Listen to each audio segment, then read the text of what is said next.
dark to see. Feels like I'm knocking on heaven's door.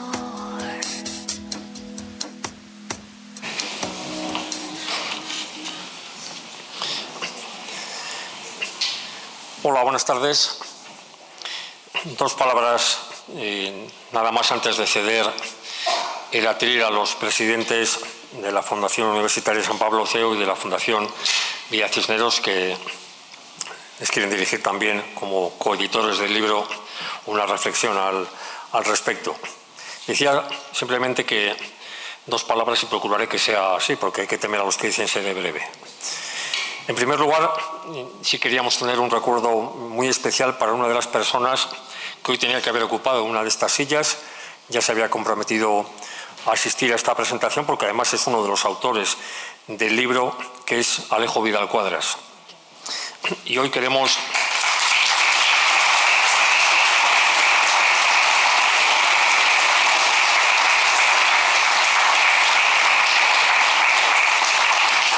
reconocer no solo el valor que tuvo y que demostró el pasado 9 de noviembre como consecuencia del atentado que sufrió aquí en las calles de Madrid, sino también, sobre todo, reconocer un valor que tiene acreditado a lo largo de toda su vida pública en defensa de España y en el combate a esta ideología tan perniciosa como es el nacionalismo. La segunda cuestión que quería comentar, aunque probablemente la señale también el presidente de la Fundación Villa Cisneros, Íñigo Gómez Pineda, es señalar o destacar la razón que ha determinado que la Fundación Villa Cisneros, y me imagino que también la Fundación San Pablo CEU, participen en la edición de este libro, que es la defensa de la unidad de España. Eso es lo que nos ha movido y eso es lo que creo además que nos debe mover a todos, porque la defensa de la unidad de España no es una cuestión que ataña únicamente a los poderes públicos, sino que es una cuestión que nos llama a todos los españoles. Lo dice incluso la Constitución en su artículo 30, cuando dice que los españoles tenemos el derecho y el deber de defender a España. Y una última reflexión ya para darle la palabra a Alfonso. Cuando lean el libro verán que de alguna manera seguimos sin escarmentar y que estamos repitiendo la historia de España que se produjo en el primer tercio del siglo XX. Hoy nos estamos enfrentando al mismo proyecto sectario y disgregador que hizo fracasar la Segunda República. Un proyecto que está impulsado, en mi opinión, por un nuevo Frente Popular, cuyo presidente así se ha manifestado, que ha dicho que va a construir un muro para evitar que gobierne, como dice él, la derecha y la ultraderecha, ¿no? Y para evitar que haya una alternativa política, lo que ha hecho es precisamente sumar a la construcción de ese muro a aquellos que quieren romper España. Sin más, a continuación, Alfonso, tienes la palabra.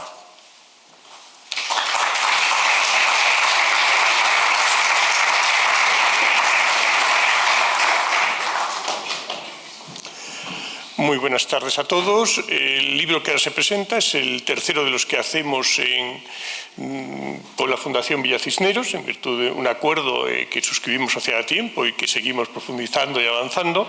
Y, naturalmente, la participación en el del CEU es algo como muy obvio. Nosotros, hace pues ya cerca de 20 años, en la época en que la presidencia de la Fundación y la Asociación Católica Propagandistas la ejercía Alfonso Coronel de Palma, pusimos en marcha los congresos de víctimas del terrorismo, que recuerdo incluso que en mi época de rector de Valencia tuvimos allí uno en nuestra universidad, y naturalmente esta línea de trabajo sobre lo que ha supuesto el terrorismo, sobre los males que se derivan de un nacionalismo excluyente, es una línea que dentro de la casa siempre hemos tenido muy presente. Yo quería felicitar a los autores del libro, porque realmente es un libro que da una panorámica muy completa del nacionalismo, un poco de toda la parte de orígenes históricos, pero también reflexionando sobre esos mitos que alentan el nacionalismo, haciendo un buen hincapié en la parte de los mitos económicos, según las cuales pues todo se resolverá en el momento en que se llegue a la anhelada independencia, cuando sería todo lo contrario. Y también quiero felicitar por el título, que yo creo que está muy bien escogido, del nacionalismo contra España. Quiero felicitar porque históricamente el nacionalismo que tenemos ahora es un nacionalismo que no tiene prácticamente nada que ver con el nacionalismo de principios del siglo XX. Si nosotros pensamos en un Sabino Arana, cuando plantea aquello de si hoy se alza la bandera de la libertad en Vizcaya, es por Dios que se alza, cuando estamos hablando de un nacionalismo vasco originario con Dios y leyes viejas, donde planteaba una Arana que serían más vascos los vascos viviendo en Madagascar conforme a las leyes de los vascos que viviendo en su territorio conforme a las leyes de los maquetos, pues evidentemente no tiene nada que ver con lo que sería hoy la realidad del nacionalismo vasco. Un nacionalismo que no hay que olvidar que además muchas veces nace de unos sectores conservadores, pensamos en un nacionalismo Torres y Vallès, la tradición catalana, cuando digamos que se van desarrollando las peculiaridades regionales como consecuencia de la implantación del liberalismo que supone una legislación de carácter uniforme para todas las regiones, cuando lo que era propio de la monarquía española, la monarquía compuesta, era que el rey reinaba en cada región conforme a sus leyes, en cada reino. Claro, cuando el reino tiene, digamos, atribuciones, el problema es que entonces las leyes son unas leyes que acaban siendo unificadoras y que dan lugar pues, a una serie de discrepancias, que es lo que se trata de resolver a lo largo de la edad contemporánea en España, pues en periodos de manera más acertada, en periodos con más problemas. La Segunda República, que se hace hincapié de ella dentro del libro, la verdad es una época en que empieza a saltar, digamos, lo que es España, aunque hay que decir que la Constitución del 31, tan nefasta en prácticamente todos los aspectos, el tema nacionalista lo trató mucho mejor que la Constitución del 78. Por ejemplo, la Constitución del 31 deja las competencias educativas en manos del Gobierno central. Lo que ocurría es que cada una de esas regiones podía crear su propia red educativa, pero eso no suponía desmantelar lo que era la red del Estado y, por lo tanto, ese adoctrinamiento que puede haber hoy en día en las aulas en unas diversas comunidades autónomas, que recuerdo cuando hace ya muchos años, pero quizá 30 años, me vino una alumna de Galicia y que me hablaba de la guerra que habían tenido la Beltraneja, que era la reina de los gallegos contra la reina de los castellanos, que es la católica. Pues claro, te quedabas asombrado porque era una lectura de las guerras civiles de Castilla en clave nacionalista, pues que jamás se me habría ocurrido, ¿no? Bien, lo cierto es que el problema es que el nacionalismo excluyente, el nacionalismo, digamos, que está contra España, es un nacionalismo que ha ido tomando fuerza, cada vez desgraciadamente más fuerza, y que estamos en un proceso pues, que es interesante conocer, es interesante saber cuáles son las argumentaciones, cuáles son las contraargumentaciones. En ese aspecto el libro que se presenta me parece magnífico. Y nada más por mi parte, sino felicitar de nuevo a la Fundación Villa Cisneros y a su presidente por esta magnífica iniciativa, felicitar a todos los autores porque realmente el libro que me lo he leído y con detenimiento me ha parecido excelente, y darles muchas gracias a todos ustedes por su presencia. Muchas gracias.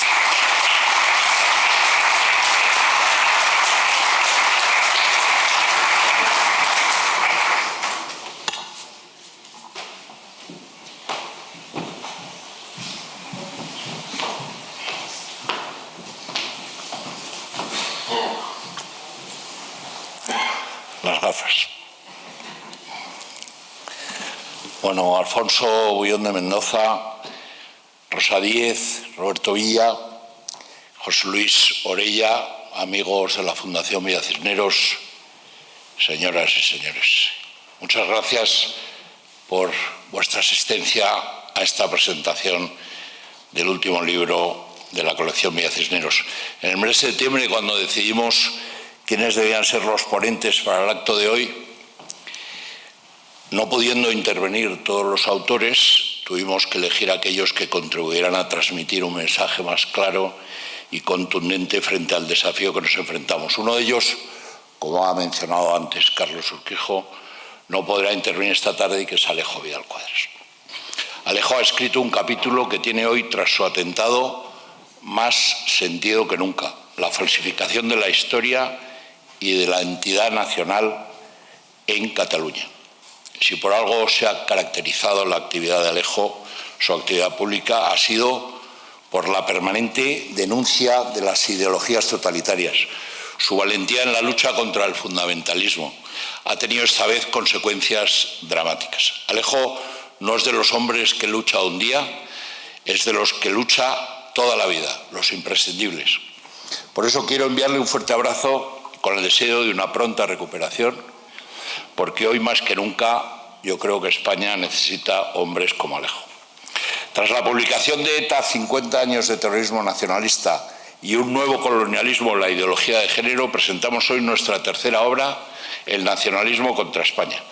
Las tres forman parte de la colección Villa Cisneros, un proyecto editorial que junto a la Fundación Universitaria San Pablo CEU pusimos en marcha en el 19, convencidos de que había llegado el momento de ser políticamente incorrectos.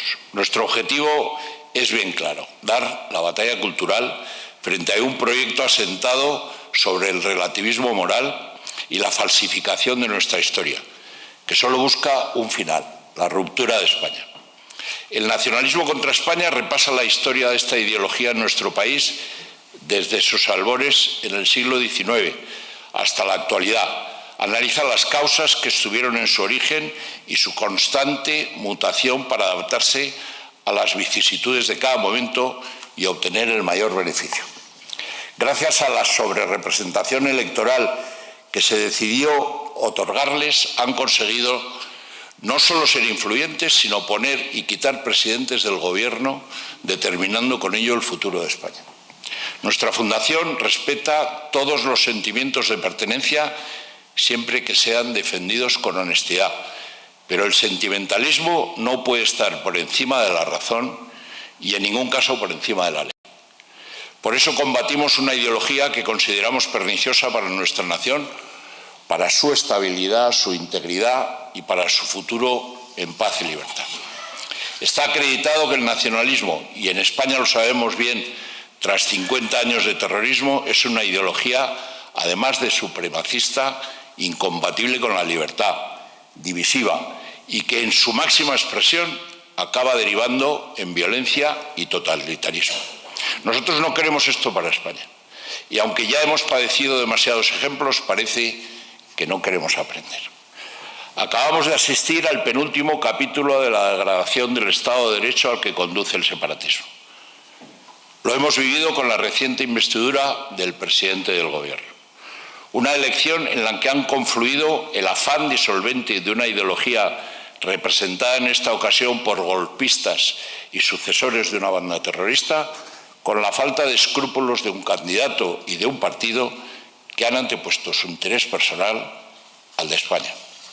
Consideramos, por tanto, que para evitar repetición de episodios bochornosos como el mencionado, es una obligación divulgar las falsedades en las que se sustenta esta ideología para que, conociéndola mejor, combatirla adecuadamente y lograr un triple objetivo: detener su avance, conseguir su retroceso y evitar su capacidad de influencia.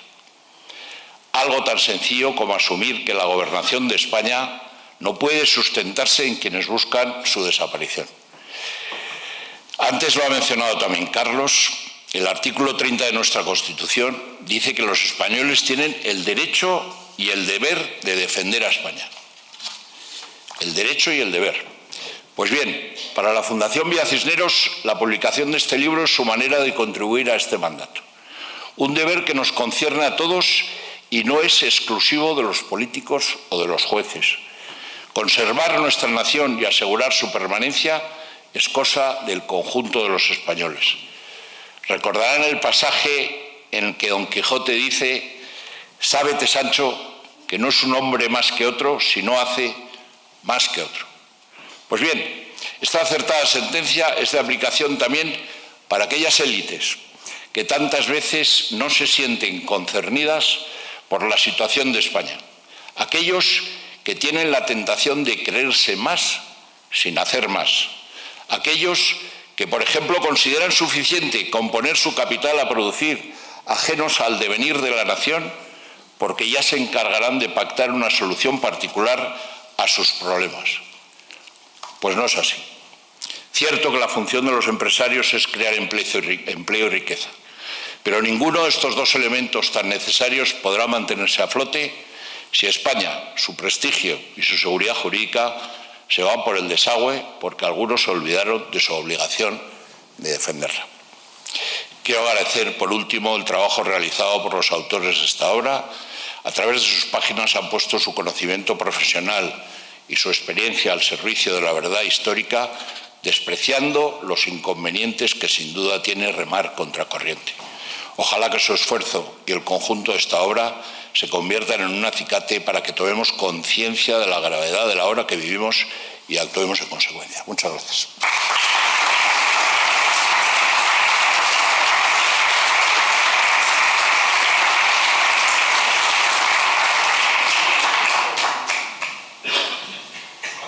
Vamos a ver un vídeo que sitúa un poco el contexto en el que se ha producido, o en el que se ha producido la intervención del nacionalismo en España, pues desde, como decíamos, en la intervención desde sus albores hasta la actualidad. Es un vídeo de unos 6 minutos, creo que nos ha quedado muy redondo, así que les agradecería que lo vieran con interés. Y luego a continuación ya empezaríamos con el coloquio.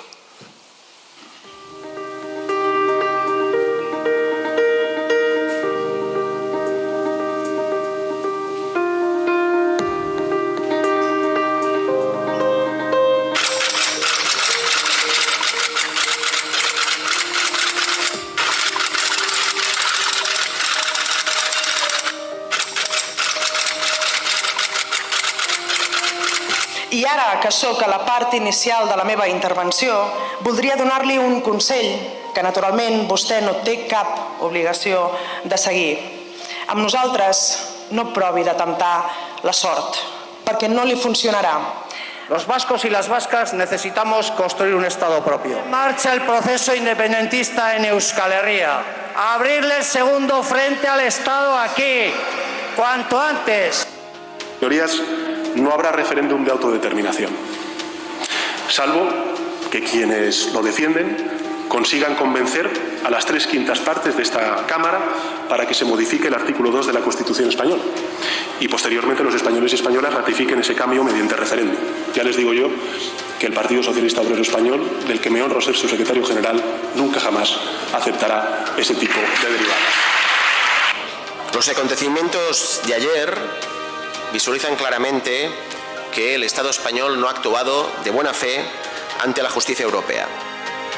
Y es evidente que no ayuda a una resolución del conflicto.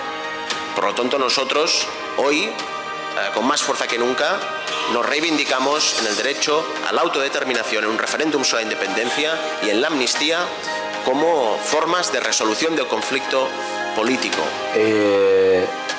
Hay que hacer una reflexión. Las demandas de Euskadi y de Cataluña son diferentes a las que hay en el resto del Estado y creo que hay que responder de diferente manera y por lo tanto creo que hay que llegar a un nuevo acuerdo de estatus y también de lealtad por parte de la parte vasca y la parte catalana, de todos los representantes en sus parlamentos, si nos comprometemos a ese nuevo acuerdo, pero desde luego tratar esto como si se pudiera solucionar con una normativa generalística, como si todas las comunidades autónomas fueran iguales, pues no funciona con Euskadi, no funciona con Cataluña.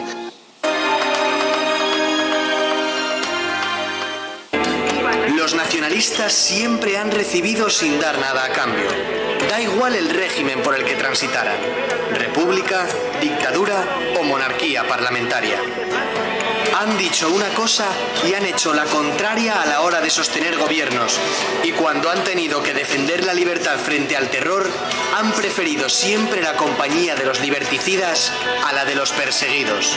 Han traicionado siempre la confianza otorgada, procurando así como eliminar la presencia del Estado en el País Vasco. A cada nueva competencia han contestado con una nueva demanda seguida de una humillación. No hablamos solo de la exigencia de la retirada de las fuerzas y cuerpos de seguridad del Estado, reclamándolo en plena campaña de hostigamiento y asesinatos por parte de la banda terrorista ETA. Lo hemos visto también en sus desplantes al jefe de Estado.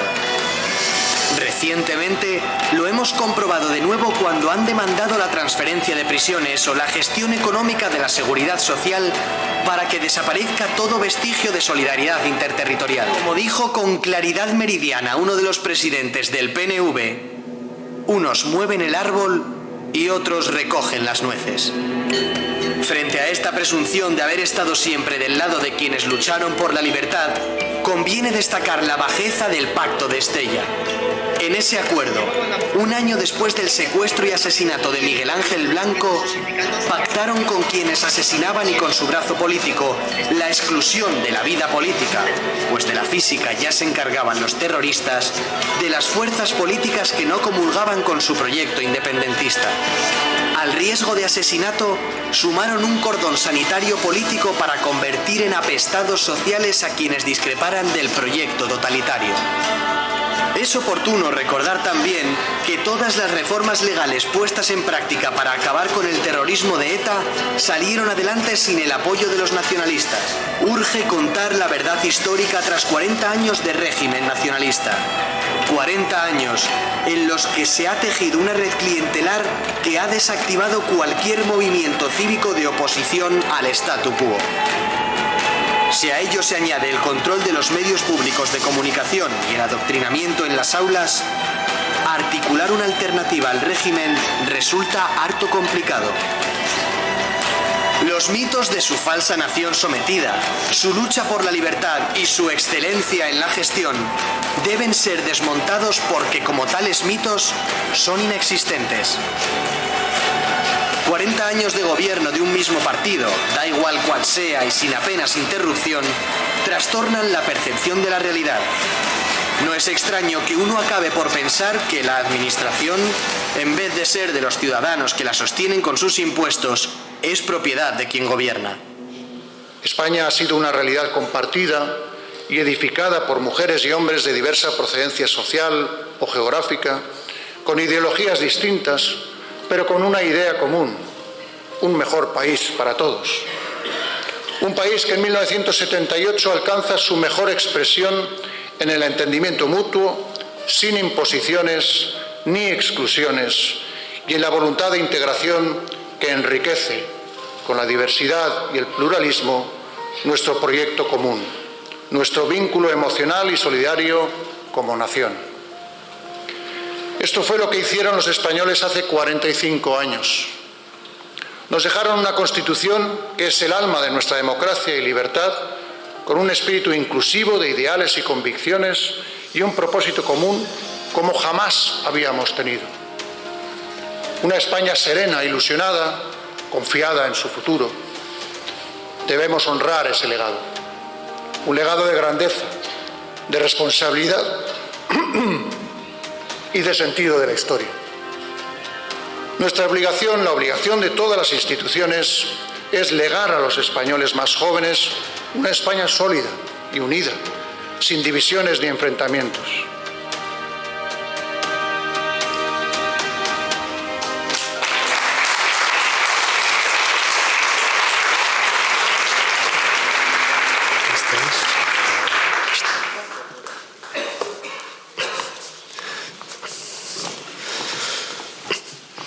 Está mal echarse flores, pero hay que reconocer que el vídeo ha quedado bien, ¿eh?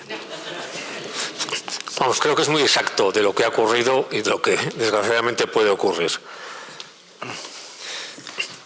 Sí. Y ahora comenzamos ya con lo que la mayoría de ustedes estaban esperando, que es el coloquio con algunos de los autores del libro que estamos presentando. A mi derecha está Rosa Díez, que ha querido aparecer en el libro como cofundadora de UPyD y también de Basta Ya. Yo creo que casi tiene más mérito lo de Basta Ya que lo de UPyD. A continuación está Roberto Villa, que es profesor de Historia Política en la Universidad Rey Juan Carlos. Y en el extremo derecho está José Luis Orella, que es profesor de Historia Contemporánea de la Universidad CEU San Pablo. Y como a las 9:15 tenemos que dejar desierto el local, ya voy con la primera pregunta y vamos a procurar ser lo más dinámicos posibles para que sea entretenido, en primer lugar, y para que podamos también debatir sobre más cuestiones. Y la primera pregunta que os quería formular, empiezo por ti, Rosa, es ¿por qué os ha parecido oportuno participar en este libro en este momento? Bueno, yo creo que en las intervenciones que se han producido para presentar el porqué del libro se ha explicado por lo menos lo que a mí me movió a decirte que sí inmediatamente cuando me lo planteaste. Yo creo que es necesario hacer una pedagogía democrática, es urgente hacer esta pedagogía democrática en general y en particular en lo que tiene que ver con el nacionalismo y con su proyecto de destrucción de la unidad de la nación, que es eso de lo que estamos hablando, ¿no? Contra España es contra esa España constitucional, contra esa España que es el resultado de una nación unida que garantiza derechos de libertad y de igualdad a todos los españoles. Entonces, bueno, en la medida que era posible participar y poner un granito de arena, pues en fin, aquí estamos. Roberto. Muy bien. Yo básicamente tenía un interés mixto, ¿no?, entre difundir, potenciar, ¿no?, el mensaje básico sobre por qué el nacionalismo es básicamente una ideología, ¿no?, incompatible con el orden constitucional, con el liberalismo político, con la democracia y, por tanto, con la construcción de la España de 1978, pero también tenía un interés en el sentido de que de un tiempo a esta parte hemos dejado de saber muy bien qué significa la palabra nacionalismo y qué es el nacionalismo realmente. Es decir, mucha gente lo asocia, por ejemplo, a agitar una bandera, sencillamente, otros con el afecto a un lugar concreto en el que se vive, ¿no?, o en el que se ha nacido. Otros lo asocian básicamente con conceptos como el tribalismo, ¿no?, cuando el nacionalismo es un fenómeno enormemente moderno, no tiene mucho más allá de 2 siglos, y otros incluso lo asocian con sentimientos de amor, como el patriotismo, o de odio, como la xenofobia. Y hay que resaltar que el nacionalismo no es un problema de sentimientos fundamentalmente, es una ideología, en este caso. Una ideología básicamente cuyo fundamento es un concepto de la comunidad política radicalmente opuesto al que tenemos nosotros, basado en criterios de raza, lengua y cultura. Y precisamente porque esos son los criterios maximalistas, ¿no?, en este caso, es enormemente difícil, si no imposible, integrar el nacionalismo en democracia si previamente el nacionalismo no renuncia al programa de máximos, que es renunciar a ser nacionalista. Bueno, desde luego, en mi opinión, se van a dar 2 aspectos, ¿no?, también un poco de manera mixta. Por un lado, hombre, como profesor de historia, que tenemos una vocación, y especialmente pues en el CEU, pues es también esa enseñanza en la libertad, esa enseñanza en la verdad, y por lo tanto ese compromiso como docente, como profesor, de enseñar a lo que estamos viendo, ¿no?, un nacionalismo que en realidad es una metástasis que está intentando matar un poco el sentimiento de esa comunidad nacional que todos conformamos, que todos desde luego tenemos nuestro origen, pues casi podríamos hablar desde el siglo V, ¿no?, y que ha ido variando. Por otro aspecto, también en el tema personal, también que me adhiere. Los que me conocen saben que soy un navarro recriado en Bilbao. He vivido, por lo tanto, un poco esa situación. Me duele ver un poco ese sentimiento de metástasis, de situación que uno vivió en su niñez y que se ha ido prolongando, por lo tanto, casi a toda España, que lo estamos ahora sintiendo y sufriendo todos. Cuando antes igual, bueno, pues lo estábamos viviendo exclusivamente, bueno, pues de forma cotidiana, ¿no? En el barrio que yo vivía, pues hubo 8 asesinatos, ¿no? Y por lo tanto también ese contexto, podemos decir, de densidad que imposibilitaba por todos los medios que tú pudieras expresarte de una manera natural en la calle, ¿no? Como un discípulo también de una persona, pues bueno, que recordamos todos y que tiene y que tenía muchos amigos entre los que están aquí presentes, Fernando García de Cortázar, pues bueno, ¿no?, por los que seguimos un poco su escuela y su línea, pues quizá pues no tendremos lógicamente esa brillantez que él tenía y esa orfebrería un poco del lenguaje, ¿no? Pero sí que él como docente, como profesor, cuando estuvimos en sus aulas y luego pasamos de ser estudiantes, de alumnos, a ser amigos y compañeros suyos en esa lucha ciudadana, nos enseñó a ser personas también comprometidas con la libertad, y si había proyectos como el nacionalismo que incluso mataban con las ideas, mataban con las palabras, identificaban a los objetivos y los sicarios los mataban, nosotros no solo debíamos ser personas que nos comprometiésemos a enseñar la historia, sino también teníamos que tener ese compromiso con la libertad como ciudadanos de transformar la sociedad. Por eso estamos aquí. Tampoco sois tan sintéticos porque se me acaban las preguntas y son las 8:10. O sea que la siguiente, por favor, explayaros un poco más. Sin problema. Me he quedado un poco asustado. Mira el reloj, he dicho 8:10. Y la segunda tarjeta por la parte de atrás está en blanco. ¿Y podemos debatir? Hombre, claro, eso se trata de que sea una especie de tertulia, una conversación amena y didáctica. Lo que queríamos es que no fuera una conferencia académica, ¿no? Así que te agradezco mucho, Rosa, porque así me da tiempo a pensar alguna pregunta más. No, yo te plantearía una cuestión en tu intervención. Has insistido en un par de ocasiones en que el nacionalismo es una ideología. Y yo, vamos, tú eres el académico, yo no lo soy, pero yo creo que el nacionalismo no es una ideología, no al menos en el sentido clásico de lo que son las ideologías, ¿no? El nacionalismo es más una religión. Sí. Porque es una secta, es una religión, o sea, no hay, en fin, todo nacionalista forma parte de un rebaño, de una secta, no hay ideología que los vertebre salvo la pertenencia a ese grupo con el que se sienten identificados, ¿no? Entonces yo creo que uno de los problemas que tenemos es que los hemos tratado como si fueran una ideología. O sea, una ideología que es, bueno, pues, en fin, compatible o incompatible en el sentido que puedas llegar a acuerdos o no con ellos, pero integrable dentro de una sociedad plural y por tanto democrática, que es la definición clásica, ¿no?, de las sociedades democráticas, de pluralismo, ¿no? No, son inintegrables porque no son una ideología en ese sentido clásico. Y luego otra cosa, vamos, yo quiero que me lo discutas, ¿eh? Sí. Y luego en otro, a lo mejor es solo palabras, ¿no? Pero bueno, y otra cosa que has insistido, que has planteado también, ha salido lo del patriotismo. Si es una cosa equiparable. Es que yo creo que no hay nada más incompatible con el patriotismo o más distante del patriotismo que el nacionalismo. Efectivamente. El patriotismo defiende el interés general y el nacionalismo todo lo contrario, defiende el privilegio, ¿no? Si no, no eres un buen nacionalista, ¿no? Entonces esa confusión que a veces hay entre patriotismo y nacionalismo y en la que no caemos o en la que no debatimos suficientemente porque esa batalla tampoco la hemos dado, pues yo creo que hace bastante daño, ¿no? Bueno, quizás ahí la clave está en la definición de la palabra ideología, básicamente, ¿no? Nosotros habitualmente solemos utilizarla como sinónimo, ¿no?, de ideas e ideales.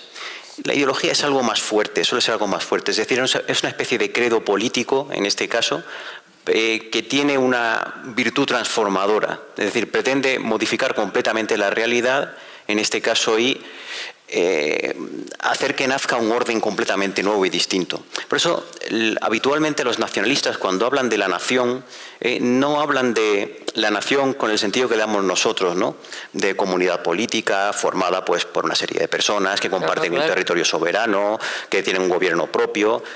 Es una comunidad que no existe ahora, que tiene que existir hacia el futuro, que se proyecta básicamente hacia el futuro y que no se reconoce con ningún criterio realmente existente ahora. Por ejemplo, si un nacionalista les habla a ustedes del País Vasco, de Euskadi o Euskal Herria, no tiene absolutamente nada que ver con las tres provincias, exactamente igual que un catalán, cuando habla de Cataluña no se refiere a las 4 provincias catalanas, no se refiere a una entidad geográfica reconocible, ¿no?, sino que se refiere en este caso a una entidad territorial que se proyecta hacia el futuro. En este caso ellos piensan en la comunidad de los catalanoparlantes, básicamente. Donde hay un catalanoparlante, ahí está Cataluña, básicamente, ¿no?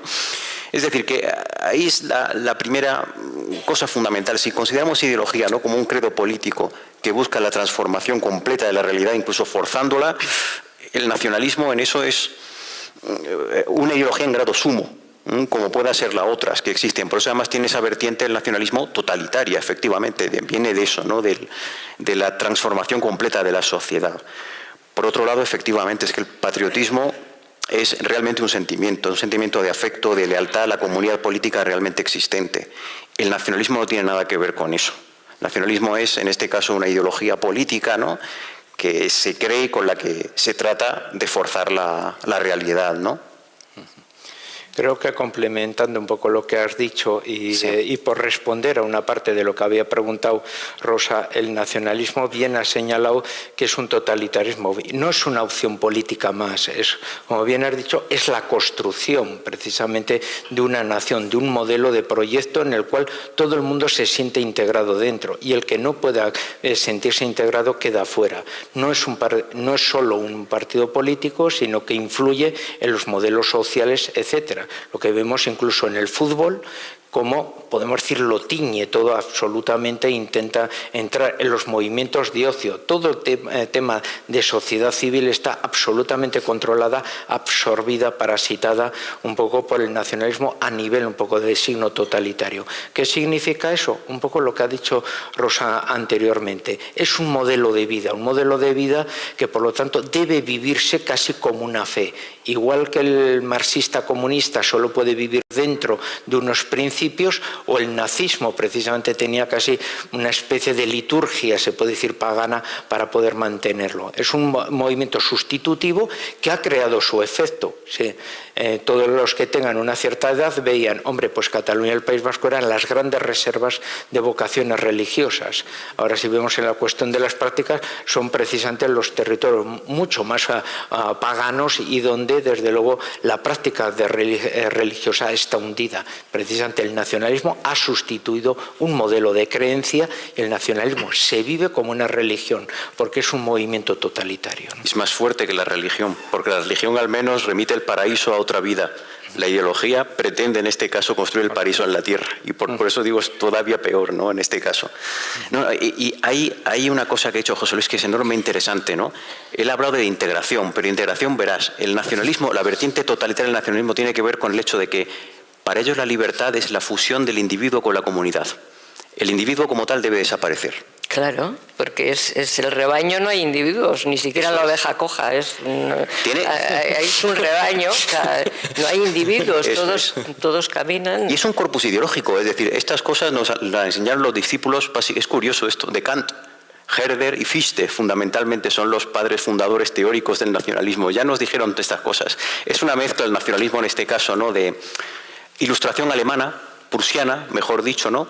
Con jacobinismo francés. Es una fusión en este caso de ambas.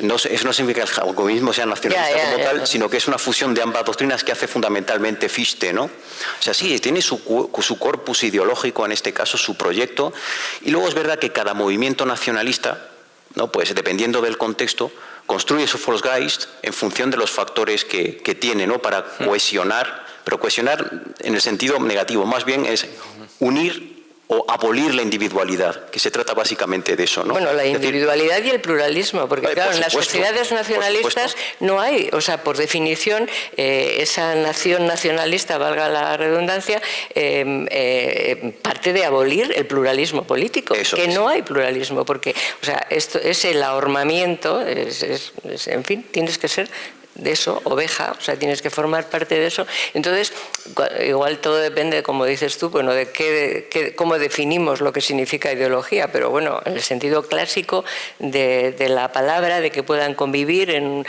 varias ideologías, unas más transformadoras, otras más radicales, otras más conservadoras. Bueno, el nacionalismo no se apunta a eso, es una fe que además niega las de los demás, porque no es una fe que pueda convivir con otro sentimiento, no, solo hay esa, y nosotros los vascos, tú lo has visto en Navarra, lo hemos vivido permanentemente, y como no hemos dado esa batalla, no hemos librado la batalla cultural ni la del lenguaje, hemos asumido conceptos, o sea, yo recuerdo de la época, ahora ya no se utiliza, supongo casi, ¿no? Lo de la normalización política. Entonces, la normalización política era el gran hallazgo del nacionalismo, hay que normalizar Euskadi, la normalización política nos parecía, digo así en genérico, normalizar. Hombre, la normalización es justo lo contrario de cualquier sociedad plural y democrática. No es la normalidad. O sea, ser normal no es estar normalizado. Eso, o sea, la perversión del lenguaje. Claro, es la perversión del lenguaje. Entonces, la normalización, en vez de una sociedad normal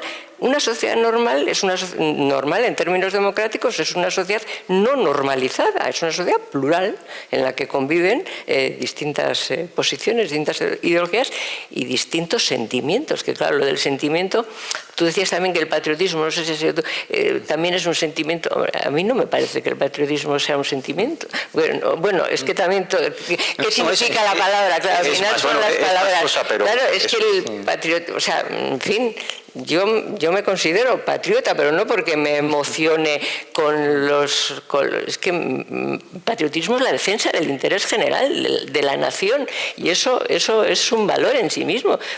Además, luego te puedes emocionar con la bandera, con el himno, con lo que quieras, pero el patriotismo es cosa seria, o sea, es mucho más que sentirte emocionado o no por una bandera o por en fin, no sé, lo de querer. Lo decíamos con el sentimiento de lealtad a la comunidad política, ¿no? En este caso, eso sí, que es el patriotismo británico-norteamericano. Fijaros hasta qué punto tiene razón Rosa, que yo lo había apuntado también cuando te escucho había apuntado aquí. Es una religión, un credo. En los estatutos del PNV se dice que es un partido católico, apostólico y romano. Y el que estaba llamado, lo cuenta Pedro Chacón en uno de los capítulos del libro, el que estaba llamado a ser el sucesor al frente del PNV de Sabino Arana, que era su hermano Luis, cuando estuvo estudiando arquitectura en Barcelona, tuvo un hijo con su ama de llaves, lógicamente con la que no estaba casada. Se casó 6 años después, pero ante la vergüenza de tener que decir eso a su hermano y a su partido, no lo dijo porque sabía que automáticamente sería expulsado. A ver si le han quitado orgullo de eso, por eso, porque está divorciado. O sea, para que nos fijemos hasta qué punto, en este caso del PNV, por ejemplo, era de un catolicismo integrista, ¿no? O sea, que por eso Carlos, mira, son antes nacionalistas que católicos. Un católico es universalista siempre, es decir, tiene esa base universalista. En el siglo XIX, cuando lo fundó Sabino Arana, yo creo que era más religioso que nacionalista. Sí. Un católico político en sentido estricto no podría admitir el nacionalismo como tal. Tendría enormemente complicado. Es decir, el nacionalismo no lo saben los subordina el catolicismo a la comunidad nacional. Es decir, bueno, en este caso del PNV, el catolicismo también se usa como uno de los factores, ¿no?, que configuran el Volksgeist, ¿no?, una de las manifestaciones externas. Pero el catolicismo siempre es subordinado a la ideología nacionalista. Es decir, el catolicismo instrumentalizado en este caso por los nacionalistas. Porque un católico, ¿no?, coherente, es decir, no puede ser nacionalista. Bueno, tiene esa dimensión universalista. Y ahora clara. han apoyado ya todas las leyes de género, del aborto, trans y todo. O sea, no tiene nada que ver el PNV del siglo XXI con el del XIX. Ahí tienes la perfecta... Eso es lo que nos explica básicamente la gente. ¿Por qué un partido originariamente católico, sin embargo, se ha hecho un partido enormemente, ¿no?, se dice ahora, ¿no?, avanzado en el tema del medio ambiente, que si el género... Porque todo eso le da exactamente igual al PNV. Absolutamente. Lo primario es la comunidad nacional y el nacionalismo. Lo demás es intercambiable. Os quería plantear la segunda pregunta. Ahora, sabemos que los jóvenes, por lo menos los menores de 30 a 25 años, no soportan un vídeo de más de 1 minuto, se forman casi a través de un vídeo de TikTok, de un tuit que tiene, ahora no sé si son 180 caracteres. Entonces yo quería preguntaros cuál es la utilidad de un libro como este que obliga a hacer un esfuerzo de reflexión, que parece más destinado quizá a las élites que a otro tipo de personas.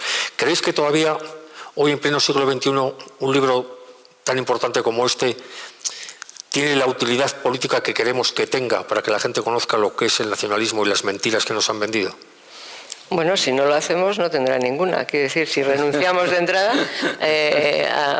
a no hacerlo, porque como parece que la gente no lee y tal, pues dejas de escribir. Como parece que la gente no escucha más que lo que ve por la televisión o lo que escucha por la radio y tal, dejamos de hacer los mensajes, de construir las ideas, de explicar los porqués de las cosas, ¿no? Es que yo creo que no, los que aquí estamos por lo menos no somos, yo creo que de esa clase que dice no, prohibido rendirse por anticipado. Entonces nosotros creemos en el valor de la palabra, creemos en la argumentación, creemos en la necesidad de hacer pedagogía, de educar, porque uno de los problemas que está, en fin, que nos ha traído hasta donde estamos es precisamente la educación. Supongo que compartiréis conmigo esa idea, ¿no? Entonces, bueno, pues para educar pues también hay que escribir y después hay que leer y hay que fomentar la lectura y hay que explicar las cosas y hay que enseñar y hay que ayudar a la gente a que comprenda y a que argumente y, bueno, pues hay que librar la batalla y, como digo, o sea, ¿tendrá éxito un libro tan complejo? Pues, hombre, lo que fracasa siempre es no hacer nada. Vosotros que estáis que tenéis alumnos, ¿realmente veis entre la gente joven interés por esta cuestión, por ejemplo? ¿Realmente les preocupa el avance del nacionalismo, la destrucción de su país? El joven cada vez está más metido, es cierto, en lo efímero, en lo acelerado, pero también tiene un gran hambre de la verdad, de los cimientos, del compromiso. Sabe que lo que pasa ha pasado, pero cuando quiere construir su vida, cuando quiere verdaderamente echar cimientos en lo que le importa, en lo que le interesa, tiene que ser algo que no pase, algo que sea verdaderamente firme.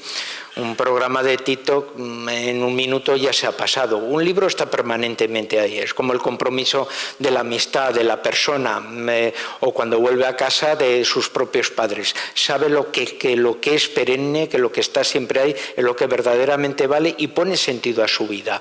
Por lo tanto, si le hacemos que un libro como este resulta que pueda responder a las preguntas que muchas veces él se pregunta y como les está pasando a muchos, ese sentido de contradicción y de rebeldía, de intentar mejorar a la sociedad.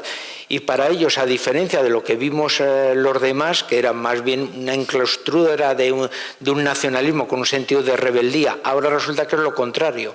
El nacionalismo lo que representa es una estructura organizada de corrupción, de totalitarismo, que lleva 4 décadas ya alimentándose de la comunidad nacional española y asfixiándolo de una manera de metástasis. Los jóvenes están en ese espíritu de rebeldía, tienen por su propio ADN esas ganas de mejorar. Este libro les puede dar unas ciertas respuestas que desde luego no van a encontrar en TikTok, sí las encuentran en un libro. Entonces cada vez son más los que van buscando unas respuestas seguras a una vida que les llama a un compromiso y ese tanto por ciento de gente crece. Y yo quería resaltar algo que tú hayas adelantado en la presentación y que es importantísimo, que es una de las aportaciones fundamentales de este libro, que es que el nacionalismo en el último siglo, desde que apareció en España, ha sido básicamente un factor básico para entender la crisis y la quiebra de nuestros constitucionalismos, tanto en la monarquía liberal como en la Segunda República. Y está siendo un factor también que explica también la crisis y la posible quiebra de nuestra democracia justamente ahora. Como digo antes, nuestra perplejidad obedece a que habitualmente no sabemos diagnosticar el problema y ni siquiera tenemos muy clara una definición del nacionalismo y sobre todo tampoco tenemos demasiado clara, ¿no?, cuál ha sido la ejecutoria del nacionalismo en el último siglo en España, ¿no? Entonces yo creo que este libro puede servir básicamente para hacer un diagnóstico apropiado, ¿no?, y para articular incluso soluciones realistas, ¿no?, que nos desvíen básicamente del proceso en el que estamos inmersos, ¿no?, de destrucción de nuestra propia democracia, ¿no?, y que ha llegado realmente a su punto culminante con la amnistía que plantea el gobierno básicamente ahora, que es una exigencia típicamente nacionalista. No solamente por la amnistía en sí y por lo que supone la amnistía, sino porque la amnistía, ya lo van a poder comprobar dentro de poco, pues legaliza y legitima lo que se llama, ¿no?, en el libro se repite constantemente, ese pseudo derecho de autodeterminación, ¿no?, que habitualmente nunca ha estado demasiado claro, pero que es básicamente a lo que apelan los nacionalistas pues para legitimar el proceso de ruptura de la nación española, ¿no? Es verdad, yo quisiera de todas formas dejar claro, ¿no?, que el problema nacionalista no es un problema típicamente español, ¿eh? Es decir, no somos nada anómalos. Es decir, este problema está en todas partes en el mundo occidental. Lo anómalo no es la presencia de los nacionalistas, sino cómo estamos encarando nosotros el problema. Lo anómalo es que hay una izquierda poscomunista, la de Sumar, que prácticamente ya se ha sumado al modelo que ellos llaman confederal o plurinacional, pero que es la desintegración de España. No hay estados confederales en el mundo, ya lo verán. Y hay un partido, que es el Partido Socialista, que ha dejado, en este caso, ¿no?, de ejercer su función de izquierda constitucional del sistema. estos dos factores son los que precisamente han agravado un problema pues que estaba ahí, que se podía haber reducido básicamente, pero que se ha agravado y nos ha colocado en una situación extrema, ¿no? Este libro puede aportar muchas claves para pensar en diagnósticos realistas y en las soluciones que tenemos que plantear a esta cuestión. Sí, pero con otro planteamiento. Antes tú has estado hablando de una serie de teóricos alemanes que son los que en definitiva han planteado un modelo de lo que es el nacionalismo, ¿no? Con el Volksgeist, esa comunidad orgánica en la cual no existe un individualismo, y ese Volksgeist se expresa a través de la cultura, de la literatura, de la lengua, incluso de la raza, que luego ya eso lo guardaron en el armario, ¿no? ¿Por qué digo esto? Digo por una particularidad. Como bien ha dicho Roberto, es un problema que afecta a toda Europa. La mayoría de los pueblos con sentimiento nacionalista y que han surgido en la época de la primavera un poco de los pueblos fue en el siglo XIX, la época del romanticismo, la época del irracionalismo. Por lo tanto, con esa visión, se puede decir, no racional, no democrática, no pluralista de creación de una nación. ¿Eso qué significa? Que si nosotros no sabemos explicar muy bien qué es España, una nación que nace de la descomposición del Imperio Romano y de la fusión de los godos con la población hispano-romana, ya cuando ya San Isidoro escribía sobre la historia de España, es imposible que nos comprendan, porque un letón, un lituano o incluso un alemán dice: vosotros sois un pueblo, habláis una lengua. No, vosotros habláis diversas lenguas. Sois, por lo tanto, España es un conjunto de naciones. Así nos ven los irlandeses, así nos ven los letones, así nos ven los lituanos. O sea, otro problema es cómo nos ven los de fuera, porque ellos, las gafas que tienen de su realidad nacional es esa, es la lengua, es una sociedad homogénea.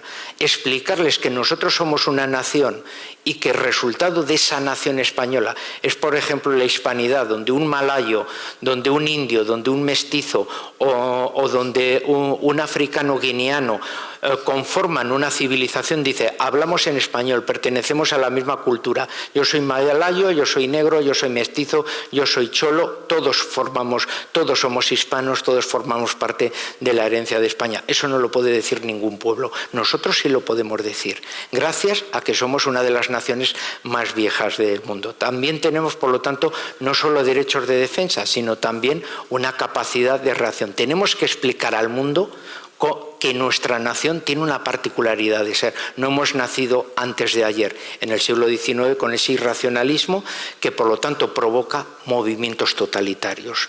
No tenemos un pecado único, es un pecado que afecta a toda Europa, pero también tenemos una falta, la necesidad de explicar cómo es nuestra nación, que tiene unas peculiaridades que ahora son muy constructivas para la sociedad, ¿no?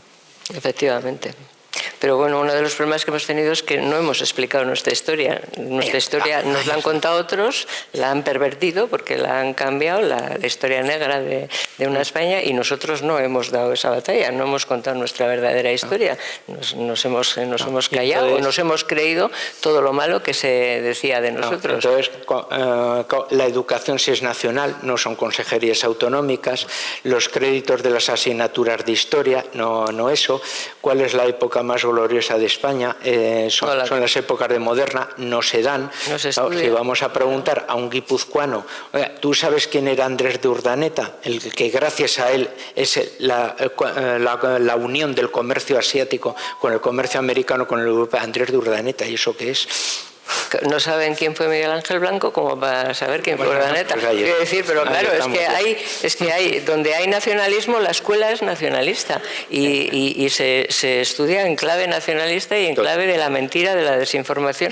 Tú decías antes una cosa que me ha resultado interesante, que yo lo he llevado al tema vasco respecto del libro, y que los jóvenes tienen interés en saber y bueno, y que se revuelven contra los poderosos, en este caso contra el nacionalismo, contra el que manda y tal, ¿no? Y he pensado en ese momento que quizá eso explica cómo en las últimas elecciones, no en las últimas, sino también en las penúltimas, en el País Vasco, los de Otegi le van arrebatando el protagonismo al PNV, el protagonismo en términos electorales, las mayorías, y cómo la mayoría de los jóvenes, o sea, la mayor parte del electorado nuevo que les está haciendo a los bilduetarras ir progresando en términos de poder, viene de los jóvenes.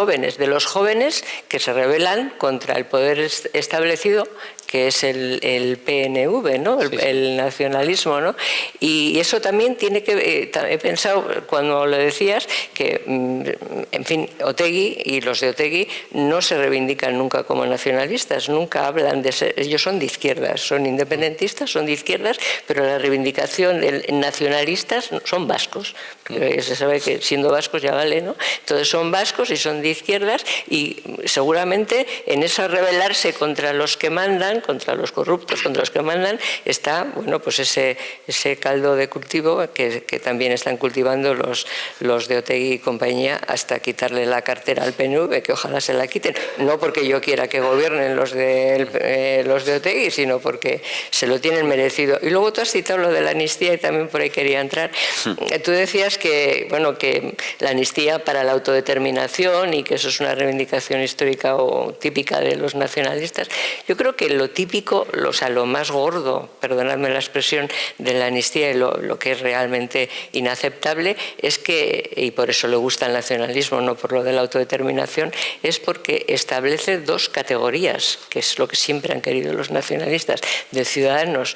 Hay unos que están por encima de la ley, que no se les aplica la ley, y esos son a los que se les aplica la amnistía. O sea, lo más tremendo de la amnistía no es que de ahí se pueda derivar un referéndum de autodeterminación, no, sino que establece por ley que hay ciudadanos que están por encima de la ley, a los que no se les aplican las leyes. Y eso sí que es profunda y radicalmente nacionalista. O sea, por eso la amnistía la pactan con Junts.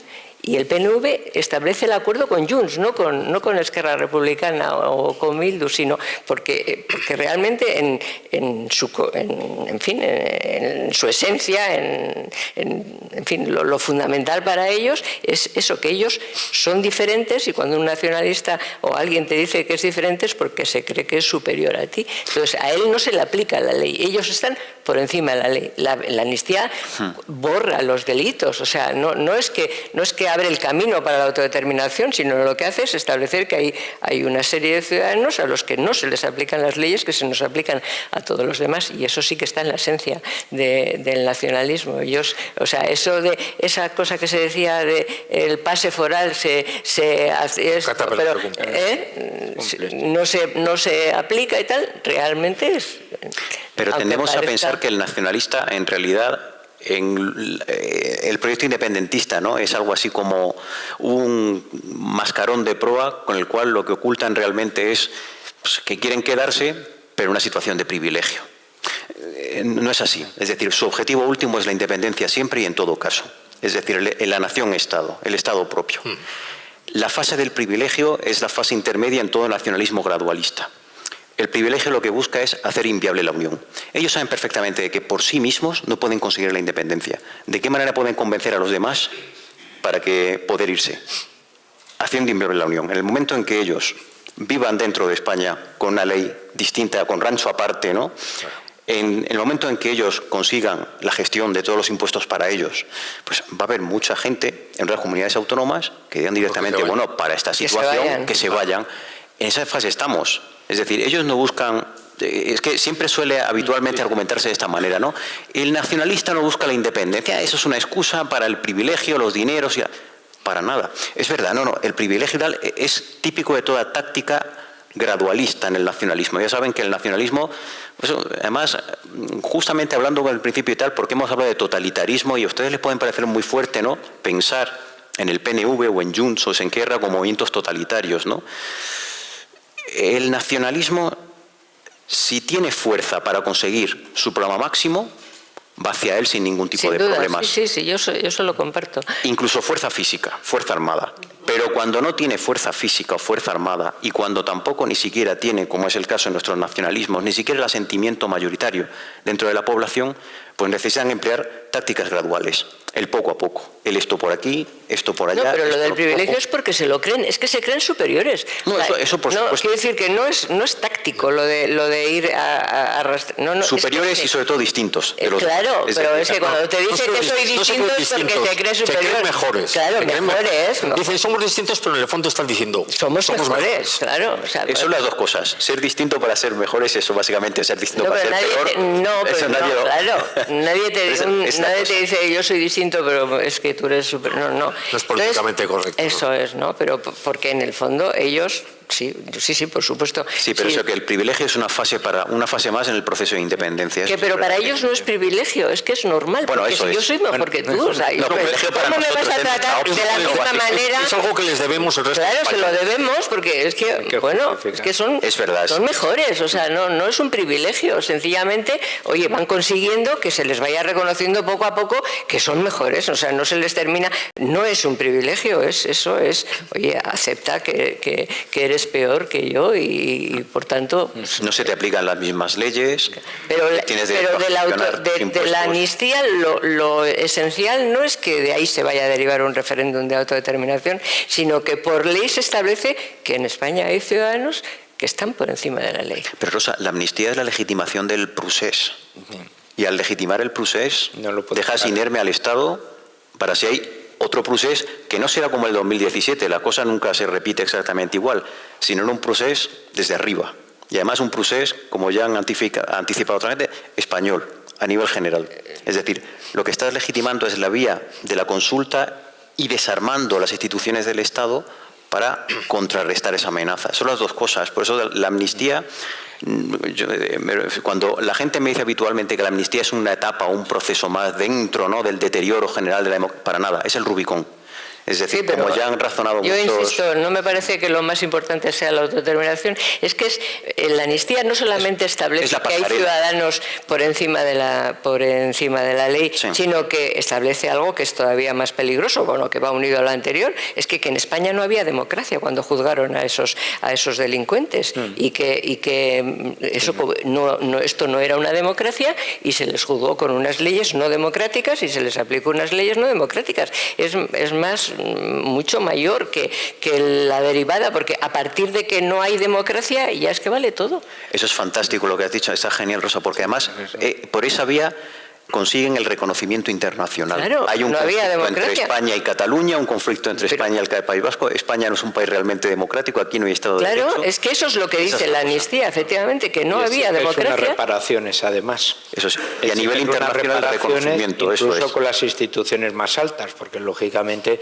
el rey con su discurso del 2017 amparó esas medidas. Por lo tanto, tienes medidas contra el jefe del Estado, tienes medidas contra todas las instituciones judiciales, legislativas, y por lo tanto estás provocando ya un cambio de régimen y la desaparición del régimen. Sí, porque los golpistas no eran golpistas, realmente eran demócratas que se rebelaban contra un Estado opresor. Hombre, a nosotros nos mataban pues por lo mismo, porque formábamos parte del Estado opresor y eran los terroristas los que defendían las libertades y la democracia, claro.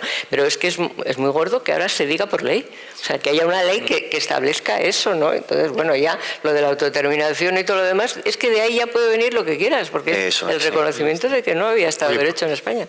Por descender un poco a cuestiones más concretas, decías, Roberto, que una de las virtudes de este libro era que planteaba soluciones realistas. Y en relación con este tipo de soluciones os quería plantear qué opináis, algo que han atajado sin ningún complejo países como Francia, Alemania, Portugal e incluso Italia, que no permiten partidos en el juego democrático que cuestionen la soberanía nacional. Aquí en España, en el año 2002, aprobamos una ley de partidos, pero que se pensó única y exclusivamente para evitar que un partido político como el Herri Batasuna complementara desde las instituciones la actividad terrorista. ¿Creéis que ha llegado el momento o creéis que es oportuno modificar la ley de partidos y decir aquellos partidos que atenten contra el artículo 2 de la Constitución, que está en la parte mollar e importante de la Constitución, no tienen derecho a participar en la vida democrática? Ya digo que otros países, sin ningún complejo, lo han regulado en su Constitución. ¿Creéis que sería oportuno o esto no haría sino espolear todavía más ese sentimiento de búsqueda de la destrucción? Yo no tengo ante eso ningún tipo de prevención. Mi prevención es más bien racional. En Francia, donde en principio está prohibido, sin embargo, han tenido partidos como en Nueva Caledonia o en Córcega que son abiertamente independentistas y han podido modificar sus estatutos para hacerse pasar por regionalistas. Yo recuerdo, siendo más pequeño, incluso el movimiento bretón, ¿no? Que incluso tenía un brazo armado, ¿no? Y estas cosas. Con lo cual yo no creo en la virtud mágica de la ley. Es verdad que la ley es un incentivo, un estímulo y puede ayudar, ¿no? Pero una ley que prohíba estos partidos no va a resolver el problema. Yo creo que el problema es fundamentalmente de fondo. El problema es que los que no somos nacionalistas, los constitucionalistas en este caso, pues no hemos puesto en marcha, yo creo lo que tenemos que haber hecho hace ya mucho tiempo, que es competir y ganarles. La democracia va de esto, la democracia va de competir, de entrar en el debate público y de ocupar espacios. Y nosotros hemos renunciado, y en Cataluña y el País Vasco hemos renunciado completamente a competir con los nacionalistas. El problema fundamental es que los partidos constitucionalistas pues se han autopercibido en esas regiones como complemento del nacionalismo. Probablemente a veces pensando en el mejor sentido, ¿no?, de que de esa manera incentivan además cierta moderación dentro del nacionalismo, ¿no? Es verdad que a veces se ha hecho pensando en estas cosas, pero bueno, habitualmente ya saben que el nacionalismo, no hay nacionalismo moderado, eso no existe. Hay gradualistas o hay irredentos, ¿no?, que van a por todas, por la independencia. Con lo cual yo creo que, en fin, que el camino tiene que ser el camino de competir con ellos y ganarles y perseverar. No puede ser, el camino no puede ser que lo articulemos para un año, para 2 o para 3 y lo abandonemos a las primeras de cambio, que eso es básicamente lo que ha pasado. Cuando un partido como el Partido Socialista o el Partido Popular ha obtenido excelentes resultados en el País Vasco y Cataluña, al final lo que han planteado es un cambio de táctica y volver otra vez a convertirse en complementos del nacionalismo. Claro, con eso desincentivas incluso a tu propio electorado. Si los partidos constitucionalistas, es verdad que el PSOE no se puede contar ahora para eso, hay que ser realista, pero el Partido Popular, o incluso con el complemento perfecto de Vox, se ponen a trabajar, se ponen a competir para ganar a los nacionalistas, pues es posible crear espacios, en este caso, libres, ¿no?, de esta amenaza. Es verdad que no basta solamente con eso. Es decir, hay que hacer más cosas. Fundamentalmente, algo que aparte, evidentemente, para la amnistía, eso por supuesto, ¿no? Pero aparte de eso, las instituciones de todos los españoles tienen que volver a Cataluña y al País Vasco. Porque hay que amparar institucionalmente a los catalanes y a los vascos constitucionalistas. Hay que hacerlo ya. Y hay que hacerlo, y se puede hacer, incluso hay vías constitucionales para hacerla, que no hace falta ni siquiera recurrir a la reforma agravada de la Constitución o incluso ni siquiera tocar a veces a la Constitución. Hay varias vías. Yo, de hecho, tengo el libro, además, me ha dado ciertas ideas y tengo varios planteamientos que se pueden perfectamente articular y que son razonables, ¿no? Pero hay que utilizar estas dos vías, competir con los nacionalistas y ganarles, y además hacerlo con perseverancia, durante un tiempo más o menos largo, para revertir precisamente la hegemonía o el predominio nacionalista, que luego, si calculan electoralmente los apoyos directos que tienen estos partidos, no está la hegemonía. El problema fundamental es que hay una parte importante de esas sociedades que están inhibidas, cohibidas, que no participan, especialmente en las elecciones autonómicas. Si volvemos a ese tipo de planteamientos y, aparte, pensamos en una serie de reformas hábiles que nos permitan que las instituciones de todos vuelvan a tener jurisdicción en esas regiones, podemos perfectamente revertir este problema. De hecho, es que ya se ha hecho en otros sitios, habitualmente. Y ahí, profundizando, puedes meter ya los cambios de ley electoral para que sean verdaderamente más democráticas y no esté sobredimensionando las representaciones parlamentarias de los partidos nacionalistas, que las dieron en un sentido en la transición, no, pero José Luis, pero de esa manera recuperaría. Eso está muy estudiado. Sí, es decir, los nacionalistas tienen básicamente los escaños en proporción a los votos que obtienen. Es decir, no están sobrerepresentados realmente. Sí, están sobrerepresentados. No competimos en igualdad de condiciones. Yo sé que cuando lo comparáis con los terceros partidos y tal. Es que, mira, Roberto, a lo que me refiero es para que la gente recuerde, en las elecciones de noviembre de 2019, bueno, y Rosa puede hablar de UPyD, es que lo que no tiene sentido es que en el año 2019 Ciudadanos con 1.650.000 votos tuviera 10 escaños y Esquerra Republicana de Cataluña con 874.000 tuviera 13. Eso es democrático. Carlos, pero porque es un atraco. La ley electoral penaliza a Ciudadanos, pero no sobrerepresenta a los nacionalistas. Es decir, hay que modificar la ley electoral para que se compita en igualdad de condiciones. Es muy parecido.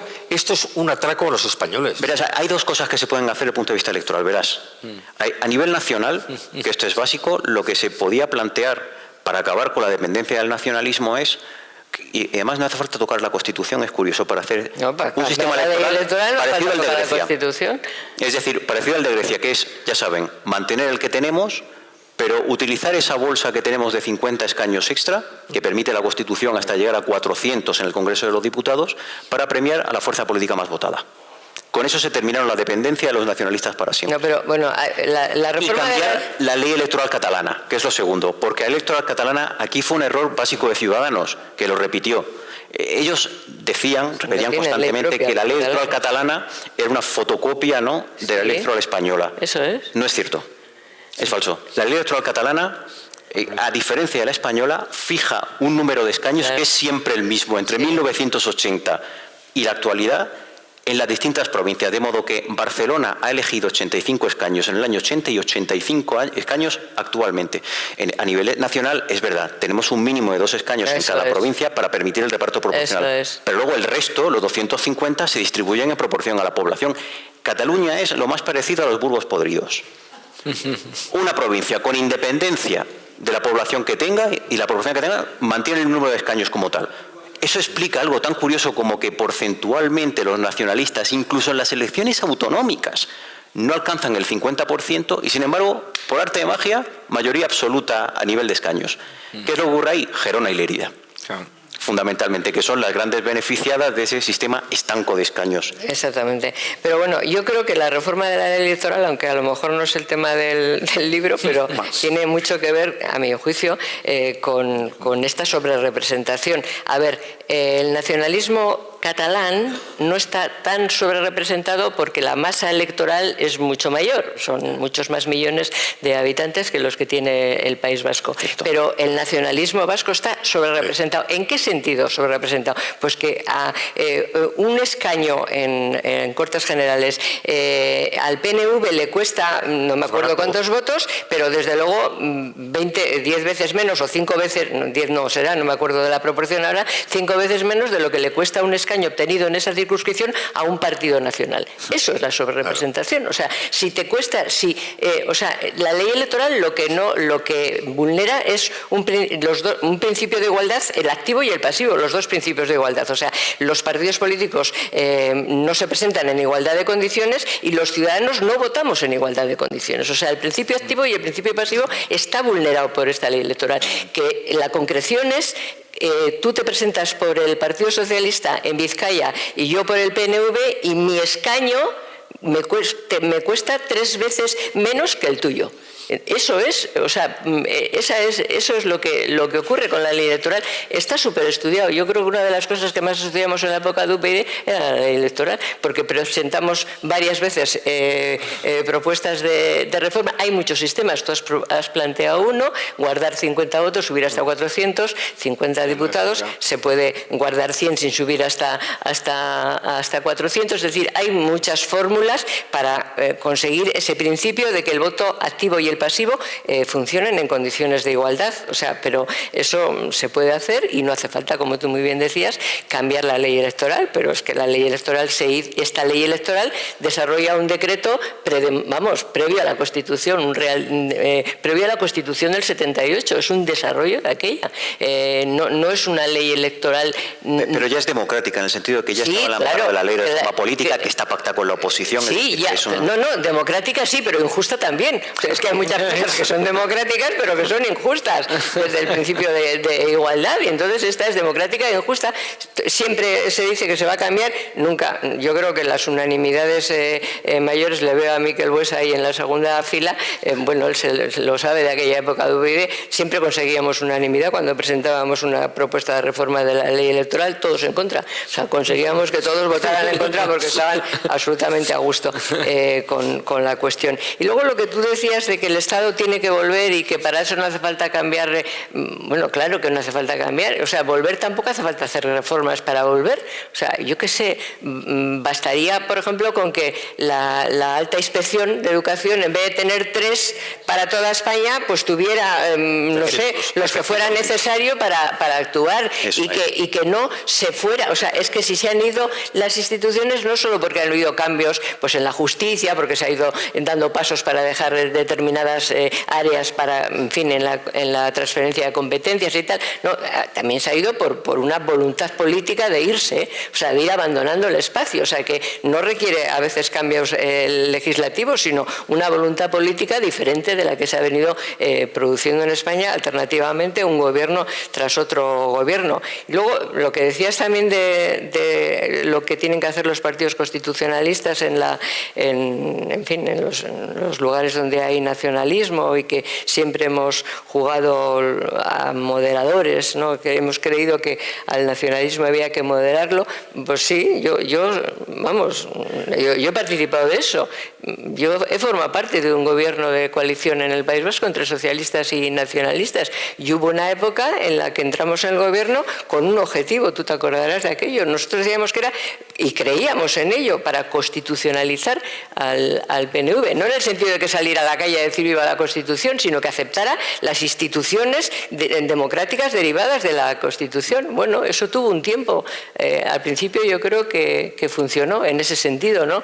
Pero funcionó hasta que dejó de funcionar, naturalmente. Quiere decir que el nacionalismo vuelve, porque el PNV, vuelve a lo suyo. Y entonces, de la misma manera que durante muchísimo tiempo creímos que sin el PNV no podíamos acabar con ETA, nos costó mucho, o sea, quiero decir que hay que vivirlo para llegar a la conclusión, nos costó mucho comprender que había que acabar con ETA a pesar del PNV, o sea, que teníamos que dejar de contar con él y que teníamos que ir haciendo las cosas a pesar de que el PNV no quería estar en ese consenso, ¿no? Pero claro, eso que lo hemos aprendido algunos con nuestra propia historia y a lo largo de nuestra vida, eso no lo hemos explicado. Quiero decir, eso no se conoce, eso no forma parte de la reflexión general, ni nadie lo conoce, ni nadie lo sabe, vaya.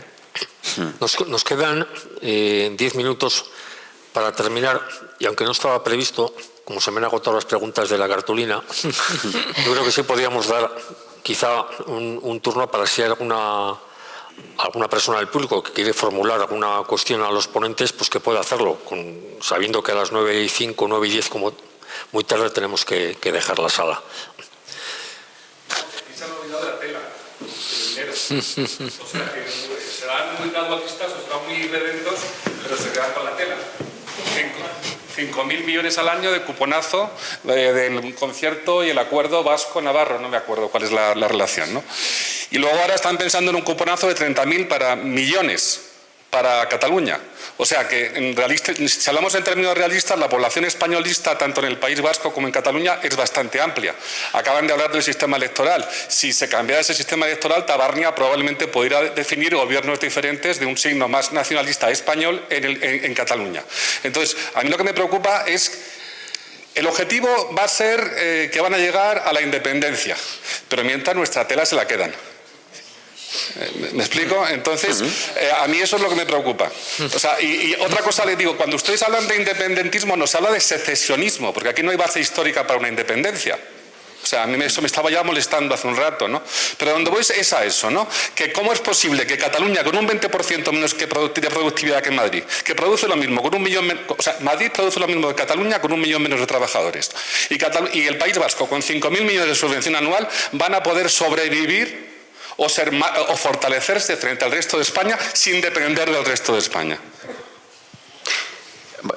No nos hemos olvidado del dinero, ¿eh? Lo hemos dicho. De eso se trata, de hacer inviable la unión, para que todos los demás estemos deseando que se vayan. Y lo consiguen, y lo están consiguiendo. Ahí lo tenéis, es básicamente la cosa. Yo simplemente subrayar algo antes, ¿no? Porque incluso se ve en los medios de comunicación que esto de los nacionalistas, lo de la independencia es un rollo. Lo que les gusta es vivir de los demás, el privilegio, ¿no? Bueno, efectivamente, para ellos no es el privilegio, como muy bien ha dicho Rosa previamente, no es que se creen distintos, superiores. Un rancho aparte, ¿no? Nos van a decir eso, esto de la independencia y tal. Créanme que no. Es decir, todo nacionalismo piensa que su comunidad política es una nación, desde el punto de vista cultural, y toda nación para sobrevivir necesita su Estado propio. Ese es el objetivo final. Ahora están en la fase previa, realmente esta es la fase previa, pero no, previa ya no hay etapas entre esa y la independencia, ¿eh? Ya estamos en la última fase de la desintegración de España como tal, en la fase de hacer inviable la unión, en la fase de convencernos a los demás que no merece la pena que sigan. Pero es que lo de hacer inviable... Que bueno, que sigan, pero llevándose lo que es de todos, evidentemente, el territorio y todo lo demás. Pero escúchame una cosa, porque lo de hacer inviable la unión no tiene por qué significar lo mismo que se vayan, que qué molestos son, ¿no? ¿Inviable? ¿Qué es inviable? O sea, quiero decir, lo que es inviable es la secesión, no hay recursos. O sea, quiero decir, hoy mismo no podrían pagar la seguridad social en el País Vasco, no podrían pagar las pensiones. O sea, quiero decir, inviable es la secesión en términos económicos. Inviable, ¿qué es inviable? ¿Que el resto de los españoles aborrezcan de esa parte de españoles que viven en Euskadi o en Cataluña? Eso no es inviable, eso es deserción por nuestra parte, sería por la parte del resto de los españoles, no es inviabilidad, porque la nación es viable.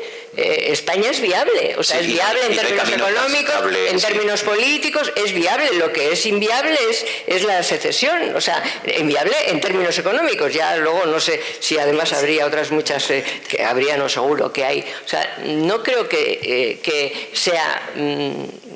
que el término sea inviable. O sea, no, estoy de acuerdo contigo. Es decir, básicamente es verdad, no hay camino transitable en la secesión, no hay camino transitable. Es decir, esa es además la idea esta de que, bueno, y si se van, son 3 provincias, no pasa absolutamente nada. No es el comienzo del proceso de la desintegración de España. Pero la cuestión por cierto, es que no es aceptable. Es decir, o sea, dice, bueno, no hay término medio, ahora ya va, ellos que vayan donde quieran, o sea, que planteen lo que quieren, pero a ver, pero nosotros somos más, ¿no? O sea, quiero decir que da igual, pues ellos dicen, no, yo ya se ha acabado, ya no hay, bueno, vale, pues eso es lo que ellos, o sea, allá vosotros con vuestras frustraciones, o sea, pues os tendréis que frustrar, pero además, para que vean que no hay camino transitable en una posible secesión, ¿no? Fíjense, les he dicho antes que ellos, cuando piensan en su comunidad política, piensan en una comunidad futuro, que no tiene nada que ver con ninguna referencia geográfica conocida. Si se nos ocurriera satisfacer todas las demandas de secesión que existieran en España, no tendríamos territorio, insisto, no tendríamos territorio para satisfacerlas. Es decir, insisto, no sería que se van 3 provincias y todo lo demás se queda como si no hubiera pasado absolutamente nada. La independencia de una pequeña parte del territorio es la desintegración del país, como tal.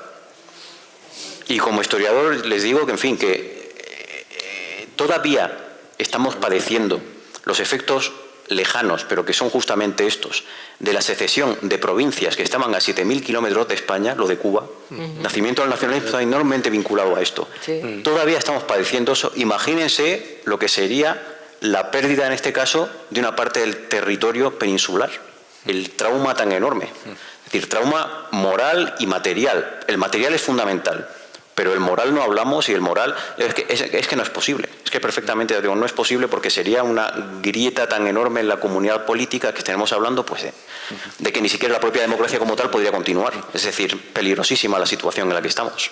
Es una balcanización, y ellos plantean fantasmas de ilusión como pueden ser los modelos bálticos o el esloveno, etcétera, sin estudiar dentro cómo viven ellos. Si tú te vas, por ejemplo, a Lituania, que dices, pues viven muy bien, son 5 millones de habitantes. Vamos a ver, más de medio millón de jóvenes están viviendo en Inglaterra, casi viven de los subsidios. El problema principal que tiene Croacia es que están bajando ya de los 4 millones, etcétera. O sea, si nos vamos incluso al País Vasco, dice, ¿cuántos habitantes tiene el País Vasco? 2 millones, caramba, los mismos que hace 40 años. Claro. O sea, vemos, por lo tanto, la venta de un modelo ideal perfeccionado que dicen, nosotros queremos ser eso, pero luego hay que ver la realidad existente de que una Estonia, una Lituania, etcétera, viven 4 gatos bien, pero el resto todos están viviendo en Australia, en Canadá o donde les dé la gana. En realidad es un proyecto hundido. Lo que veríamos con una secesión es, aparte de lo que ha dicho Roberto, una balcanización, o sea, la metástasis general con la independencia de todo, y algunas zonas como Canarias absorbidas por Marruecos, sería la gran emigración de todo toda la gente a diversos sitios y por lo tanto unos niveles de vida tipo como Albania o Kosovo, ¿no? O sea, ese sería el futuro real. Los historiadores, a veces cuando hacemos predicciones muchas veces fallamos y tal, pero también estamos sujetos a la maldición de Casandra. Tratamos de ver más allá y a veces la gente cuando nos oye pues piensa, bueno, es que y todo esto va a pasar, esto es enormemente increíble tal. No tratamos de predecir el futuro, sino que básicamente os contamos lo que ya ha pasado en otras partes, con experiencias que son similares. Siempre se insiste en que la historia no se repite, pero yo siempre contesto a eso de que no hace falta que se repita exactamente todo, claro. Porque con que se repitan los grandes factores, los dos siguen siendo más o menos los mismos. Y esa es la cosa. Sí. Sí, bueno, en primer lugar felicitar a todos los ponentes, ¿no?, por sus intervenciones muy interesantes. Yo querría plantear una cuestión acerca de cuáles son las pasarelas ideológicas a través de las cuales el nacionalismo está influyendo en la izquierda española, ¿no? Y quisiera hacer una reflexión concreta sobre un lema que se planteó hace 20 años. Yo soy del País Vasco, recuerdo perfectamente una manifestación, ¿no?, tras el atentado contra Eduardo Madino, que dijo no hay más patria que la humanidad, ¿no? Y entonces yo creo que detrás de esa frase, de ese lema, hay también una reflexión sobre cuál es la alternativa al nacionalismo, que no es un vaciamiento de la identidad nacional española, y precisamente la herramienta necesaria es tener una idea fuerte de nación española, ¿no? Que a veces yo creo que en la izquierda, sobre todo en la izquierda y a lo mejor incluso más allá de la izquierda, se ha querido jugar con una neutralización de la identidad española para colocarlos en una posición de simetría frente al nacionalismo, ¿no? Y ese juego de combatir el nacionalismo y al mismo tiempo la necesidad de defender una nación fuerte, una idea de nación fuerte, es un equilibrio que no sé si tenemos absolutamente claro, ¿no? Y me gustaría un poco que reflexionaran sobre ello. Yo creo que has puesto un poco el dedo en ese aspecto, en parte en la llaga. Como hemos hablado anteriormente, una de las mayores fracturas que tenemos es el tema de formación educativa, de formación histórica. Al final, la concienciación histórica que estamos teniendo todos es casi a nivel particular, a nivel de sociedad, a nivel de familia, a través de los libros, pero no a través de la escuela, no a través del colegio, no a través de las universidades, solo de algunas excepciones. Es una de nuestras variantes, cuando resulta que puedes ir a Francia y tanto la derecha, la izquierda, el centro, lo que te dé la gana, todos se sienten franceses, todos tienen unos sentimientos patrióticos. Como bien has dicho, uno de los problemas es que la izquierda ha dejado de ser constitucional y ya empezó a jugar un poco con los temas de autodeterminación, porque creía que de esa manera entraba en muchos ámbitos conservadores de la derecha que hasta este momento estaban absolutamente vedados para la izquierda, ¿no? Al final lo que ha habido ha sido un contagio cancerígeno de la izquierda por los mismos principios que tenían lo que serían estos secesionismos, ¿no? Así que al final el problema es esa necesidad de recuperación, ¿no?, también de ese sentimiento patriótico por parte de la izquierda para construir una sociedad que es verdaderamente plural y es verdaderamente española. Y la sociedad española cojea porque la izquierda todavía, su muñón patriótico español es muy pequeño, ¿no? Es mi opinión, vamos. Yo creo que la izquierda particularmente, pero no solamente la izquierda. Yo creo que en España hemos tenido un problema en nuestra joven democracia, porque eso también está un poco, hay que tener en cuenta que somos una democracia súper joven. Efectivamente, no se educa en democracia, pero tampoco se hace pedagogía democrática en la educación no reglada, es decir, en los discursos políticos, en los discursos públicos, en los discursos de los prescriptores de opinión. Es que históricamente, desde que llegamos a la democracia, se aprobó la Constitución, construimos las instituciones democráticas, o sea, los gobiernos o las ideologías que alternativamente han gobernado, la derecha y la izquierda, o sea, el Partido Popular y el Partido Socialista, nadie ha hablado de la nación.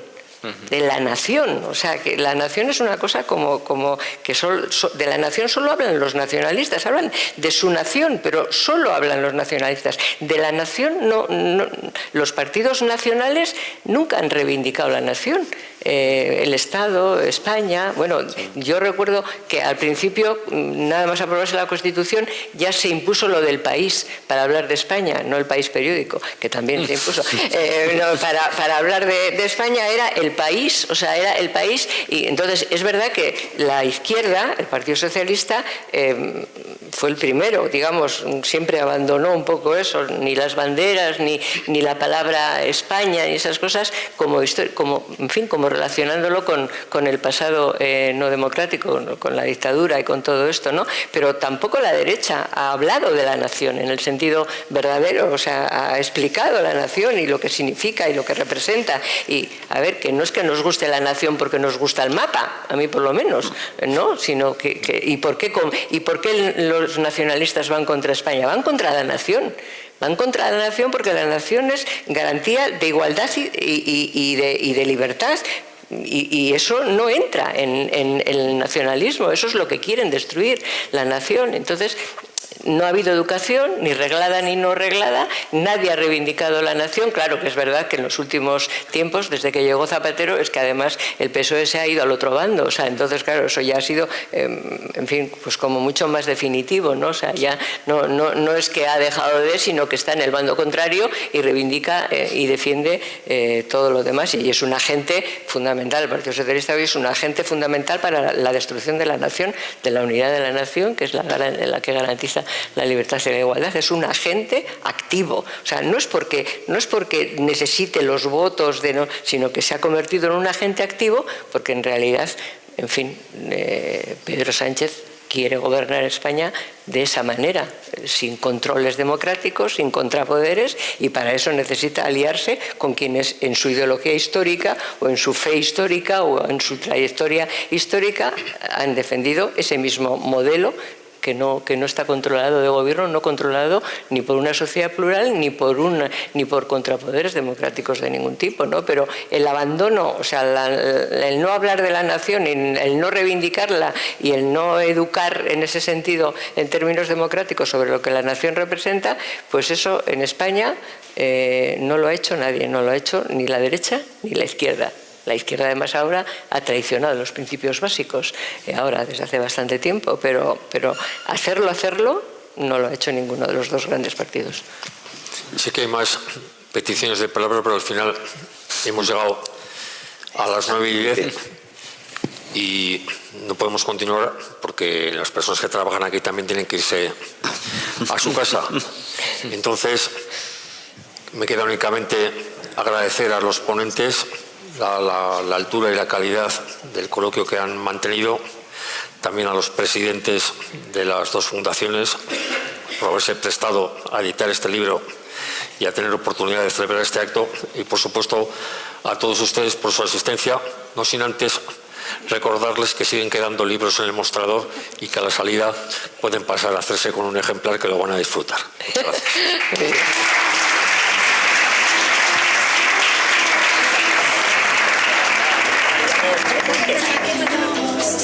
You shout down to me.